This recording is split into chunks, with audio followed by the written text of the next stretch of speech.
എന്തായാലും എനിക്ക് ദഹിച്ചില്ല.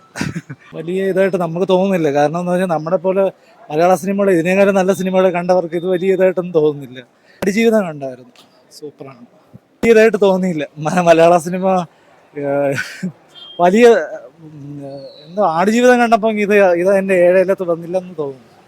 ടേസ്റ്റ് വേറെ ആയിപ്പോയി. പക്ഷെ നമ്മൾ മലയാള സിനിമ ഇതുവരേക്കും കണ്ടിട്ടുള്ളവർ, നേരത്തെ കണ്ടിട്ടുള്ളവർ, മമ്മൂട്ടിയുടെയും മോഹൻലാലിൻ്റെ എല്ലാം നല്ല നല്ല സിനിമകൾ കണ്ടിട്ടുള്ളവർക്ക് പൃഥ്വിരാജിൻ്റെ ആ ഒരു സിനിമയെങ്കിൽ എൻ്റെ വലിയ ഡിഫറൻ്റ് ആയിട്ട് തോന്നി, ആ അഭിനയവും തോന്നി. അതുകൊണ്ട് ഞാൻ കണ്ടതിൽ വെച്ച്, ഇപ്പം കണ്ടതിൽ വെച്ച് എനിക്ക് ഏറ്റവും ഇഷ്ടപ്പെട്ട സിനിമ എങ്കിൽ ആടുജീവിതം തന്നെയാണ്.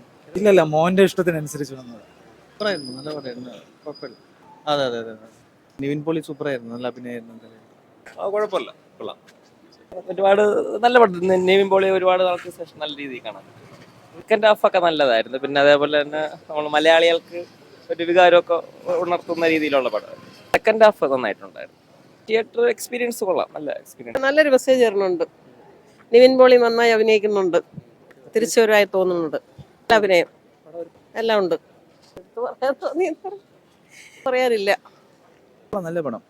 ആദ്യം കോമഡി, ഒരു ഫണ്ണി എലമെന്റ്, അവസാനമൊക്കെ ആകുമ്പോൾ ചെറിയൊരു ആ ഒരു പുറം രാജ്യത്ത് പോയി പിന്നെ പാകിസ്ഥാനും ഇന്ത്യ ആയിട്ടുള്ള ഒരു കൊള്ളാം, നല്ല പടം തന്നെ. സ്ട്രോങ് മെസ്സേജ് തരണത്. കാരണം നമുക്കിപ്പം പണ്ട് നമ്മൾ കേട്ട് പറഞ്ഞ എന്താ, ഒരു പാകിസ്ഥാൻ ഇന്ത്യ എന്നൊരു വേർതിരിവ് ഉണ്ടല്ലോ. ഇതിൽ അങ്ങനെ ഇല്ല. നമുക്ക് അങ്ങനെ അല്ല, ഇന്ത്യ പാകിസ്ഥാൻ അങ്ങനെ എല്ലാം കാണിച്ചു തരുന്നുണ്ട്. കാര്യമായിട്ടൊന്നും പറയാനില്ല, അങ്ങനെ തോന്നിയില്ല. ഇന്ന് കാണാൻ പറ്റും, പ്രത്യേകിച്ചൊന്നും തോന്നിയില്ല.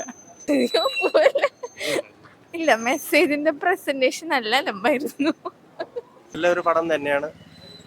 ചെറിയൊരു ആവറേജ് ഇതായിട്ട് തോന്നുന്നു. പക്ഷേ നിവിൻ്റെ പെർഫോമൻസ് നന്നായിട്ടുണ്ട്. അതേപോലെ ധ്യാനിൻ്റെയും നന്നായിട്ട് കോമഡിയൊക്കെ ഫസ്റ്റ് ഹാഫ് നന്നായിട്ട് സ്കോർ ചെയ്ത്.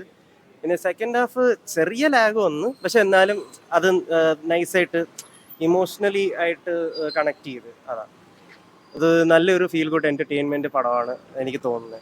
നല്ലൊരു മെസ്സേജ് തന്നെ കൊടുക്കുന്നുണ്ട് ലാസ്റ്റിൽ. അതാണ് നിവിൻ്റെ ഒരു ബുക്ക് കൊടുക്കുന്ന, അത് APJ അബ്ദുൽ കലാമിൻ്റെ.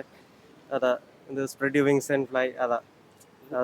നിവിൻ്റെ തിരിച്ചു വരവ് തന്നെ, തിരിച്ചു വന്നിരിക്കുന്നു എന്ന് ഡയറക്റ്റ് തന്നെ പറഞ്ഞല്ലോ. ഇപ്പം മറ്റേ വർഷങ്ങൾക്ക് ശേഷം നിതിൻ മോളിൻ്റെ ക്യാരക്ടറായിട്ട് വന്ന് തിരിച്ചു വരവായിട്ട് വന്ന്. ചിലർ പറയായിരിക്കും ഇത് എന്ത് തിരിച്ചു വരവ് എന്ന്, അങ്ങനെയൊക്കെ പറയുമായിരിക്കും. പക്ഷെ ഇത് തിരിച്ചു വരവ് തന്നെയെന്ന് പറഞ്ഞാലും മതി, അത്ര തന്നെ ഉള്ളൂ. നിവിൻ്റെ കംബാക്ക്, ഹീസ് കംബാക്ക്. ഡിജോ ഇത് വെച്ചേക്ക്, ഹീസ് കംബാക്ക്. വലിയ രസമായിട്ട് തോന്നിയില്ല. ആദ്യത്തെ ഹാഫ് എനിക്ക് അത്രയും നല്ലതായിട്ട് തോന്നിയില്ല. സെക്കൻഡ് ഹാഫ് കുഴപ്പമില്ല.